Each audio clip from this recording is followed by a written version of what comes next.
ادارہ نور حق میں ایک اہم پریس کانفرنس سے خطاب کرتے ہوئے امیر جماعت اسلامی کراچی حافظ نعیم الرحمان نے اعلان کیا ہے کہ شہر میں حالیہ بارش میں 5 بچوں سمیت کرنٹ لگنے سے 22 افراد کی ہلاکت اور کے الیکٹرک کی مجرمانہ غفلت اور لاپرواہی کے خلاف کے الیکٹرک کے ہیڈ آفس کے سامنے 2 اگست کو زبردست احتجاجی مظاہرہ کیا جائے گا۔ ہم نے یہ فیصلہ کیا ہے کہ کل انشاءاللہ کے الیکٹرک کے ہیڈ آفس پہ 1:30 بجے ہم احتجاج کریں گے اور ایک بڑی تعداد میں عوام وہاں پر جمع ہوں گے اور ہم اپنا حق لیں گے کہ ہمارے ساتھ یہ ظلم اور زیادتی بند کرو، اور ہم حکمرانوں سے مطالبہ کریں گے کہ ان سے گٹھ جوڑ ختم کریں اور کے الیکٹرک کو فکس کریں، اور ہم یہ سمجھتے ہیں کہ وفاقی حکومت کو اپنی پوزیشن کو واضح اور کلیئر کرنا چاہیے۔ کے الیکٹرک کے سربراہ عارف مسعود نقوی، اکرم سہگل اور مونس الوی کے خلاف کورٹ کے ذریعے اموات کی FIR درج کرائیں گے۔ وہ عارف مسعود نقوی، اس کی ضمانت ہوئی لندن میں 2.25 ارب روپے پاکستانی، لندن کی ہسٹری کی سب سے مہنگی ضمانت، اور اتنی کہ جیل سے نکال کر آپ کو ہاؤس اریسٹ کر دیں گے۔ ابھی ایک اور اس کا اسکینڈل سامنے آیا، گلف کی تاریخ کی سب سے بڑی پینلٹی 315 ملین ڈالر، یہ پاکستان کے تقریباً 50-60 ارب روپے بنتے ہیں۔ یہ پینلٹی دی گئی ہے عارف نقوی صاحب کو، ابراج گروپ کو، اس لیے کہ انہوں نے فراڈ کیا ہے لوگوں کے ساتھ، ان کی انویسٹمنٹ کے ساتھ۔ افسوس کا مقام ہے کہ وزیر اعظم نے شہر میں 22 افراد کی ہلاکتوں پر کوئی نوٹس نہیں لیا، اور یہ پورا رشوت کا نیٹ ورک ہے جو میئر اور صوبائی حکومت تک پورا کرپشن کا ایک دھندا ہے جو چل رہا ہے، اوپر سے نیچے تک یہ لوگ اس کرپشن کی غلاظت میں ڈوبے ہوئے لوگ ہیں۔ یہ کس بنیاد کے اوپر ایک دوسرے سے کہتے ہیں کہ تم نے ہمیں کام نہیں کرنے دیا؟ جو کام آپ کے پاس ہے وہ آپ کتنا کر رہے ہیں؟ پھر ہم نے دیکھا کہ یہ جو ہلاکتیں ہوئیں، ان ہلاکتوں پر افسوس کی بات یہ ہے کہ پرائم منسٹر نے کراچی کی طرف رخ کر کے بات کرنے کی بھی زحمت نہیں کی۔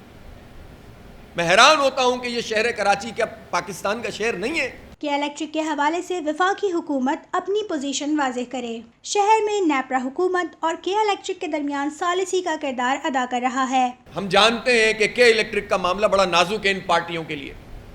آپ کے علم میں ہوگا، آپ سب جانتے ہیں اس شہر کے اندر رہنے والے، کہ جب دہشت گردی کا بازار گرم تھا تو اس وقت پارٹیوں کے جو دہشت گرد ونگ تھے، عسکری ونگ تھے، وہ کے الیکٹرک کے ریکوری افسروں کا کام کرتے تھے اور لوگوں سے پیسے وصول کرتے تھے۔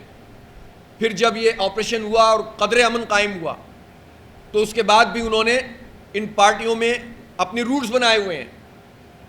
افسوسناک بات یہ ہے کہ جب کوئی آدمی ہلاک ہو جائے، کوئی بچہ ہلاک ہو جائے اور FIR کٹوانے جائیں تو تھانے والے FIR نہیں کاٹتے۔ میں سعید غنی صاحب سے پوچھتا ہوں، کل وہ بڑی پریس کانفرنس کر رہے تھے، بھائی پولیس تو آپ کے ماتحت ہے، وہ کے الیکٹرک کے خلاف پولیس والے FIR کیوں نہیں کاٹتے؟ اس کا مطلب یہ کہ آپ سب ملے ہوئے ہیں۔ شرم کا مقام ہے کہ حالیہ بارش سے کے الیکٹرک کی غفلت کے باعث شہر میں ہلاکتیں ہو رہی تھیں اور گورنر سندھ اور میئر کراچی کیفے پیالہ میں خوش گپیوں میں مصروف تھے۔ کوئی ہے اس شہر کا پرسان حال؟ کیفے پیالہ پہ بیٹھ کر گورنر سندھ اور میئر کراچی خوش گپیاں کر رہے ہیں، پراٹھے کھا رہے ہیں، ہنس رہے ہیں، یہ ان کی باڈی لینگویج ہے، اور لوگ مر رہے ہیں۔ اور پھر الزام لگاتے ہیں کہ پیپلز پارٹی MQM پہ الزام لگا رہی ہے، MQM پیپلز پارٹی پہ الزام لگا رہی ہے۔ وہ کہتے ہیں ہمارے پاس اختیار نہیں ہے، اور وہ کہتے ہیں کہ ہم نے تو ان کو پیسے دے دیے تھے، انہوں نے کیا کیا؟ اس بلیم گیم میں جو برباد ہو رہا ہے وہ ہمارا شہر کراچی ہو رہا ہے۔ اگر یہی سب کچھ تھا تو پچھلے 3-4 سال میں یہ میئر صاحب استعفیٰ کیوں نہیں دے رہے تھے؟ یہ تو پہلے دن سے پتا تھا کہ ان کا اختیار کیا ہے۔ انہوں نے کہا کہ ماضی میں PTI MQM کی غنڈہ گردی اور ٹارگٹ کلنگ کے خلاف باتیں کرتی تھی، لیکن اب صرف سیاسی مفاد کی خاطر MQM کے کالے کرتوتوں کو تحفظ فراہم کر رہی ہے۔ میں اس موقع پہ یہ بھی کہنا چاہتا ہوں کہ یہ جو ڈرامے بازی چلتی ہے ایک دوسرے پہ الزامات لگانے والی، اس کو اب ختم ہونا چاہیے۔ اور میں حیران ہوں کہ وہ PTI جو MQM پر سب و شتم کرتی تھی، جو ان کو قاتل اور دہشت گرد اور بھتہ خور کہتی تھی، صرف سیاسی مفادات کی خاطر یہ دونوں ایک ہو گئے ہیں اور MQM کی نااہلی کو پروٹیکشن فراہم PTI کر رہی ہے۔ اور سندھ حکومت کی میں بات یہ ضرور کرنا چاہتا ہوں کہ سندھ حکومت نے پورے سندھ کا بیڑا غرق کیا ہوا ہے اور خاص طور پر اس شہر کراچی کو تباہ حال کر دیا ہے۔ اس شہر کراچی میں اس کے اداروں پہ انہوں نے قبضہ کیا ہوا ہے۔